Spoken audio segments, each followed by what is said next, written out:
انشاءاللہ مؤثر اور بہت پرتاثیر ہوگا۔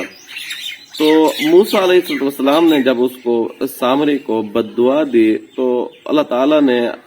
سامری کو ایسا عذاب دیا وہ کہ اس کو کوئی آدمی چھو نہیں سکتا تھا، اگر چھوتا تو یہ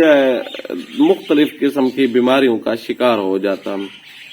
تو کبھی یہ کس صحرا میں پھر رہا ہوتا تھا تو کبھی کس طرح یہ مسقط کے اندر جا کر، اب تو خیر مسقط کی آبادیاں اس وقت تو آبادیاں نہیں تھی، یہ صحرا کے اندر آج بھی اس کی قبر پڑی ہے، اور یہ جادوگر جو ہے نا یہ آج بھی اس کی قبر کے اوپر جاتے ہیں، وہاں جا کر اپنی پوجا پاٹ کر کے اپنے عمل کے اندر شیطانیت مزید بھرتے ہیں۔ اور بعض لوگ یہاں بیٹھ کر، بعض جادوگر جو ہوتے ہیں یہاں بیٹھ کر بھی اس اپنے آباء و اجداد کا جو ان کا منبع و ماوا و منجا ہے اس کی جا کر ابھی بھی دماغی تصورات میں ویسے وہ کرتے ہیں، اس سے یہ شیطانیت لیتے ہیں۔ تو وہ بہت خطرناک قسم کا جادوگر تھا، تو وہ ڈرتا تھا کہ کوئی مجھے چھو نہ لے، اور اس کے ذہن میں یہ بھی تھا کہ اگر کوئی مجھے چھوتا ہے تو میری ہڈی ٹوٹ جائے گی، میرا یہ نقصان ہو جائے گا، مجھے یہ بیماری لگ جائے گی، اور واقعتاً اس کو بیماریاں لگتی بھی تھیں۔ اس وجہ سے وہ جو ہے مختلف قسم کے ڈر، خوف اور بیماریوں کا شکار ہو کر پھرتا پھراتا مارے پھر کے مسقط جا مر پڑا۔ تو اس عمل سے بھی آپ کو یہ فائدہ ہوگا، اس عمل کی بڑی تاثیر ہے، قدر کریں انشاءاللہ ثم انشاءاللہ۔ بڑے سے بڑا جادوگر، میں بار بار یہ لفظ کہہ رہا ہوں کہ بڑے سے بڑا جادوگر بھی وہ اگر آپ کی مخالفت کرتا ہے تو اس لفظ کی تاثیر سے، اس لفظ کی برکت سے وہ بھی، اس کو بھی منہ کی کھانی پڑے گی، وہ اپنے مقصد میں نامراد بھی ہوگا، صرف نامراد نہیں ہوگا، اپنے ہی عمل، اپنے ہی جادو کا وہی اپنا جادو اس کے لیے وبال جان بن جائے گا۔ آپ کچھ نہیں کریں گے، بس یہ عمل ہی انشاءاللہ اس کے لیے کافی ہو جائے گا۔ عمل یہ ہے، یہی آیت قال فما خطبک یا سامری، آپ نے اس آیت کو 70 مرتبہ پڑھنا ہے، اور پڑھنے کا جو بہترین ٹائم ہے وہ تہجد کے وقت ہے، اور آپ نے اپنے پاس ایک سٹک لے لینی ہے یا کوئی تسبیح ہو لیکن لکڑی کی ہو، یاد رکھیے گا آپ کے پاس مسواک بھی جیب میں ہونا چاہیے، لکڑی کی تسبیح ہو یا لکڑی کی کوئی سٹک ہو آپ کے پاس، اتنے سارے تو آپ ان مسواک جیب میں ہونا چاہیے۔ آپ نے 70 مرتبہ پڑھتے ہوئے آپ نے تصور یہ کرنا ہے کہ آنکھیں بند کر لینی ہے، تصور یہ کریں کہ آپ کے سامنے بیت اللہ ہے اور آپ عمل کر رہے ہیں، بیت اللہ سے نور نکل رہا ہے اور آپ کے سینے کے اوپر پڑ رہا ہے، آپ کی تاثیر مزید بڑھ رہی ہے، آپ کے اندر روحانی طاقت آ رہی ہے، اور آپ دیکھ رہے ہیں کہ ایک نور سا، ایک روشنی سی آپ کے ارد گرد آ رہی ہے اور آپ کے دل کے اوپر سما رہی ہے۔ 3 دن آپ نے لگاتار اس کو 70 مرتبہ پڑھنا ہے، بڑے ہوش و حواس کے ساتھ پڑھنا ہے، اور اس کے اندر کسی قسم کی سستی، کجی، کوتاہی بالکل نہیں کرنی۔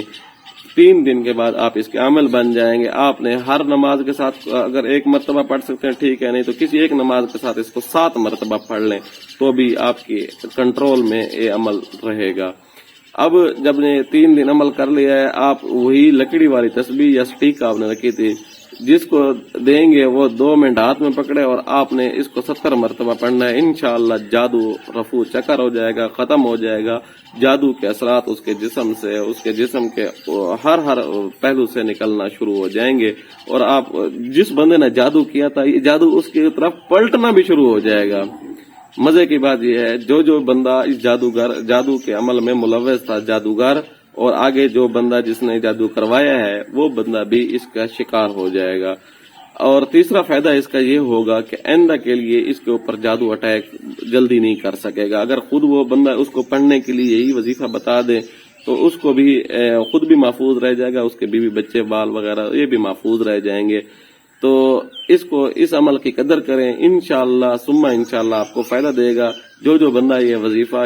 اس کی ریاضت کرے گا تو اس کے لیے اتنی سی یہ ہے کہ اس دعا کے پڑھنے کے بعد اس کا ایصال ثواب جو ہے حضرت آدم علیہ السلام سے لے کر حضرت عیسیٰ اور حضرت صلی اللہ علیہ وسلم کو تحفتاً ہدیتاً